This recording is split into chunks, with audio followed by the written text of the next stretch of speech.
0, 1. Let's get started.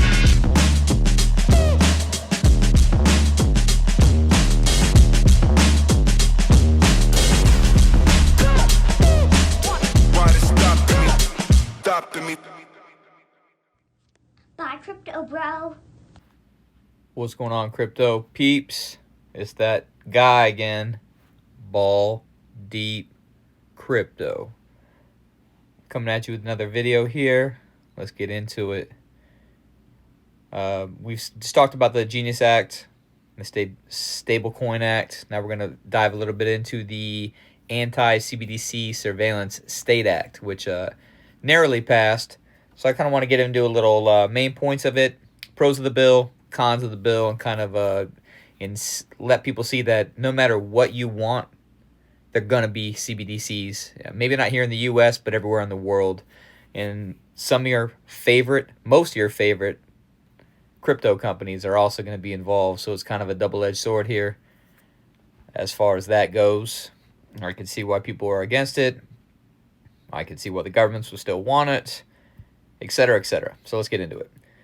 So the main points of the Anti-CBDC Surveillance State Act are: prohibits direct CBDC issuance. The Federal Reserve banks cannot issue a CBDC.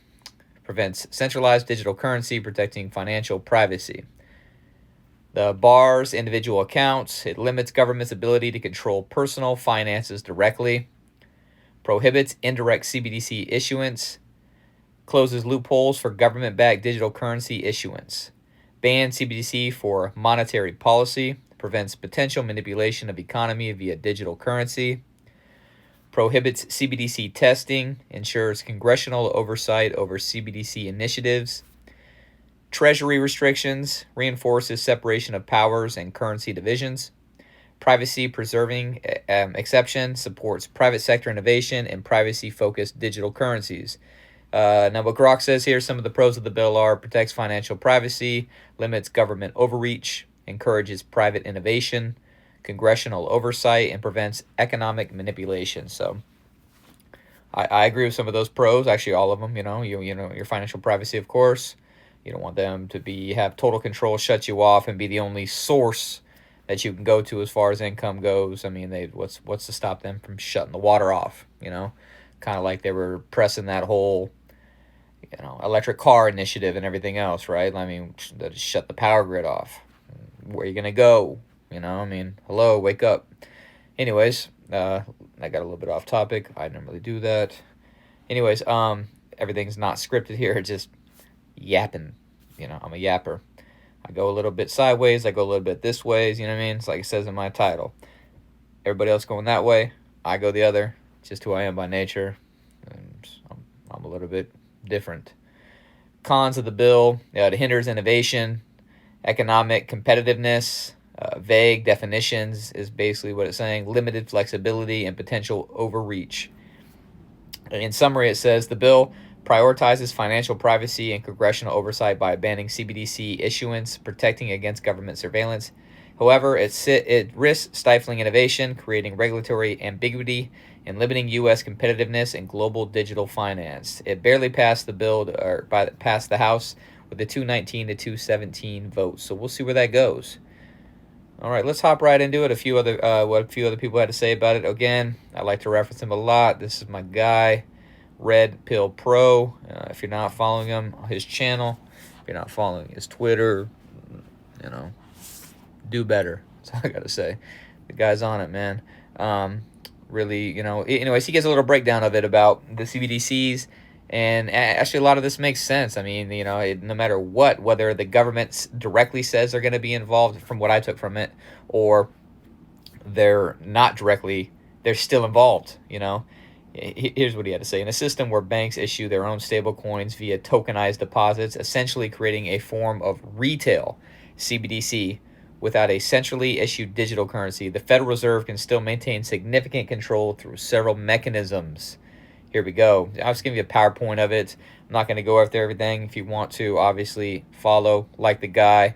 He's talking about regulatory framework and licensing, reserve requirements and monetary policy, interbank settlement and clearing, emergency lending and financial stability, technical standards, technological standards and interoperability, surveillance and data collection, issuance over commercial banks, potential for a wholesale CBDC or hybrid system, market influence guidance, and in his conclusion he says, in this scenario where banks issue their own stablecoins via tokenized deposit, the Federal Reserve retains control through regulatory oversight, monetary policy tools, settlement mechanisms, emergency lending, technological standards, data collection, influence over commercial banks, and potential hybrid systems involving wholesale CBDCs. They're basically in control, but not in control. It's the same. It's the same thing. Two sides of the same coin, kind of a deal. You know what I mean? Harvey Two-Face up in this B. All right. This control ensures that the tokenized system operates within the Fed's broader objectives, maintaining financial stability and aligning with monetary policy, even without a centrally issued retail CBDC. The system might appear decentralized at the retail level, but the Federal Reserve's overarching influence ensures a controlled financial environment. It looks like Fist Pumper here. Shout out to that name. I'm not a follower of his, but he might get one just for the name alone. I like it. It says stablecoins can be frozen or recalled by their issuers, but this power is typically limited to centralized stablecoins like USDC or those issued on specific platforms. This ability to freeze or recall is often part of the terms of service and may be exercised due to regulatory requirements or to prevent illicit activities. However, it's generally not possible to freeze or recall the underlying blockchain assets like Bitcoin or Ethereum unless they are held on a centralized platform. Okay, I actually agree with that. I didn't know that, but always read the fine print, right? All right, so let's move on to the next thing. So I want to talk about a few of your favorites out here that are actually working with central banks that you might not know about. So let's hop into that. List of the CBDC solution. This is a files, hedera.com. Go up here and kind of give you a look at what it was, how I found it. It's Decoding CBDC, a practical guide of the CBDC design and implementation, done by the Currency Research and Lipis Advisors. So as you can see, there's some partners in here: Ripple, Hedera, Prospus. It goes down, but you can read it if you want. I went through it, kind of gives you an overview of how it works, full stack solution. But what I wanted to get down here was, I don't know, this thing is not dated, so I don't even know when the hell it was. But here's what we're looking at. You're talking about Algorand, and they're U.S.-based, and it says that they're a network provider, area focused in the CBDC space, but their notable partnership is the Marshall Islands. So they're already working within the CBDC realm and already working towards that. MTech, right? MTech is USA-based, end-to-end solution provider, and they're Haiti. What I didn't know about MTech is, which we'll get into the next slide, is they are using the Hedera rails, I thought that was interesting. So Hedera is kind of again, two sides of the same coin on that one. And we get down to Hedera here. It says a network provider, Hedera. So MTech is the end-to-end solution provider, and Hedera is going to be the network provider. Hedera is also part of the Project Acacia in Australia. So that's obviously not on this list, so this must be a little bit outdated. That was not in it at that moment. Then you're talking about IBM here, right? IBM has already had their stablecoin pilot run through with Stronghold SHX, runs on the Stellar platform network. They're also, like I said, their main crypto companies that they work with, as I said in the previous video, and probably others, Stellar, Ripple, Stronghold. So all of those companies are involved. They're working with the Bank of International Settlements, France, Saudi Arabia, and the UAE. Big money. They're talking about the Middle East being a mecca for the next, global, I guess, blow up, so you've got IBM working with all of them. They're an end-to-end structure. They're on the XLM, Stellar, SHX. Money.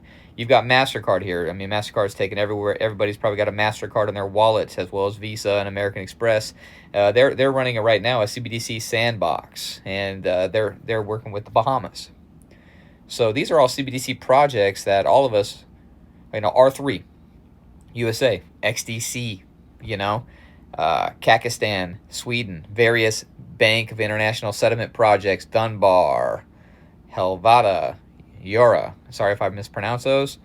And then you've got Ripple below, network provider and an end-to-end solution provider for the Bhutan and Palau. So, I mean, you got Stellar down here, Ukraine. Visa down here, running a sandbox as well. I mean, their POS, offline payments. I mean, everything. I mean, just look at this list. So you've got all the big dogs in here playing with the CBDC field that are integrated fully with the governments and everything else. I just talked about MTech, right? I looked at MTech. Who are they? Proof of concept showcase. Basically tells you what they're doing, how they're doing it. In joining forces with Haiti Pay, we aim to show how a digital cash infrastructure enables the central bank to integrate much more easily with regulated fintechs to power the digital and inclusive economy. I'm going to get into a little bit of that too about AFR here in another video when I do, just talking about how I think that they're potentially trying to get all the money connected in Africa and used on the same rails. So that's another big thing here. So here it is.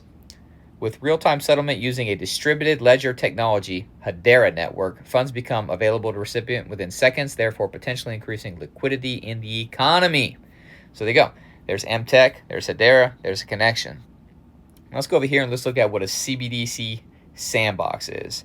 Basically what it is a testing environment, often digital, where central banks and financial institutions can experiment with central bank digital currencies without the risk of a full-scale implementation. This, to me, sounds like it's just an internal thing that they're running. Kind of like what Bank of America was doing, right? Remember that guy was on the news and they was running around on those news networks and he was talking about, I can tell you without a fact that Bank of America has been using XRP, and they call it Ripple, the networks, because they never want to say XRP, all right? So they called it that. He said that, it has been running it internally for the last 3 years, and everybody's like, BS, right? And then you had the World Economic Forum. Yep, F them. Anyways, you'll own nothing and like it. Charles Schwab. Anyways, or Klaus. Own nothing and like it. But let's be real, as I've already stated in my previous videos, I'm not a rich person. I'm a poor person. I make little money, provide for my children, a roof over my head. I'm blessed to be able to do all that, but I'm not rich, paycheck to paycheck. So anyways, they control everything. They don't want you to own anything. And then so you've got MSNBC over there, and he comes out, the CEO of Bank of America comes out, and what does he say? He says that, they ask him, well, what do you think about crypto? And then he says, I can tell you that without a doubt, as soon as there's legal clarity, which is going to be the Clarity Act, that the institutions are coming hard, right? And just recently, they also, was it yesterday or today, they said that now 401ks, which is $9 trillion a year, are going to be able to invest into crypto, which is a new asset class. Do you understand where that's going to go? Not financial advice, but when I was looking at this, it was $2.5 trillion. Then it was 3.4 as of just even a month or two ago. Now it's like sitting right or under $4 trillion. If that passes, it's going to $10 trillion by January of 2026, and so on and so forth. $100 trillion within 10 years. They're going to tokenize everything in the world. So anyways, he states in that interview that they've been running, that they've got patents on crypto. And that guy said they've been running internally for 3 years. Take it for what it's worth. Okay, so let's go over here and let's talk about this also. You're just talking about CBDCs. How Hyperledger Fabric Network is settling on transactions on Stellar Medium. And I did this video on Stellar. And basically what it's talking about is how Stellar is laborious, error-proof process of making global payments in different currencies using IBM's universal payment solution. So there we go. We know IBM's working with CBDCs. We know it's working with with Stellar. We know that SHS Stronghold is also involved with them. We also know that Ripple is. That is the triangle right there in San Francisco. They're all part of the same little. I don't feel like Jed McKillop left. I felt like he left on good terms, but felt that he could do something better, almost like they did with the whole Bitcoin thing. But you look at it right down here, right? And you've got Cyberbank, Russia's largest bank. Sorry if I messed that up, has been actively involved with Hyperledger, right? Who just told you they're working with who? Stellar, XLM, you know? Cyberbank joined the Hyperledger project, an open source collaboration hosted by the Linux Foundation, right? These are big players. Shout out to Foolboy for this one too, 0401. Now, we talked about this one, Hyperledger Cacti and Stellar. So they're using Sorbonne for the Cacti. We did that video already. Hyperledger Cacti is a framework designed to connect different blockchains so they can interact seamlessly, right? This is like Allbridge. Boom, boom, boom. Everybody connect different platforms. They can move it on Stellar Rails, Cheesecake Labs. Exactly. Built a Stellar connection for Cacti. We talked about Cheesecake Labs in that other video as well. The connector supports Sorbonne. Boom, bada, bang. There it all is right there, telling you how they're doing it. Stellar. Wow. God, it's beautiful. They're doing everything. They're banking the unbanked. They're doing cross-border. They're doing tokenization.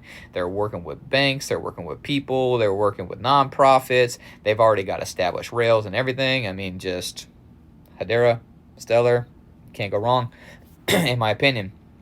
Stellar can now bridge assets and execute smart contracts across other blockchain networks using Cacti.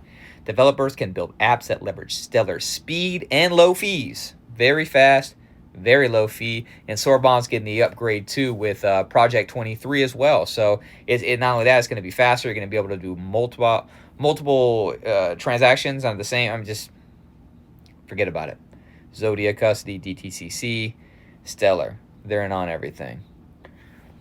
So just a little overview of what I want to talk about the CBDCs and how everybody's, oh, it's not going to be this and that. It's going to be like that everywhere. Maybe not here right now, but like Red Pill Pro said, whether directly or indirectly involved, they're involved. And they're very much in the process, and they can take your information, have your information from the banks, et cetera, et cetera. So it's going to be there, whether it's kind of like how crypto moves and people are going to want crypto. It's like, well, if you don't like crypto, well, it's going to move on crypto anyway, so you might as well try and make money from it. Because whether it's you're invested in it or not, the banks and the institutions and the money people are going to start moving all of the money in the world on crypto. And the assets are all going to be tokenized so they can settle cheaper, settle faster. It's all going to be crypto soon. It just is. And I'm a 100% believer in that. Again, not financial advice. Do your own research or listen to your boy Baldy Crypto. But I am not a financial advisor. I'm a crazy... I'm cool though. And I'm telling you, if I'm talking about it, I'm in it. And I'm in it to win it. So, shout out to Stellar. Also, whoever's running the stellar.org Twitter. Guess I haven't heard it's stable summer. Shots fired. Stellar coming with that heat. I like it. Yeah, I mean, if you're obviously on Twitter or anywhere in the world, you know what's happening here. I ain't got to say anymore. I'm going to end this with thank you for listening. Like and subscribe. You know what I mean? I think I'm up to like 14 followers. Shout out to the 14. That was my old baseball number. So, hell yeah. Really appreciate each one of you. And chase a check. Never chase a bit.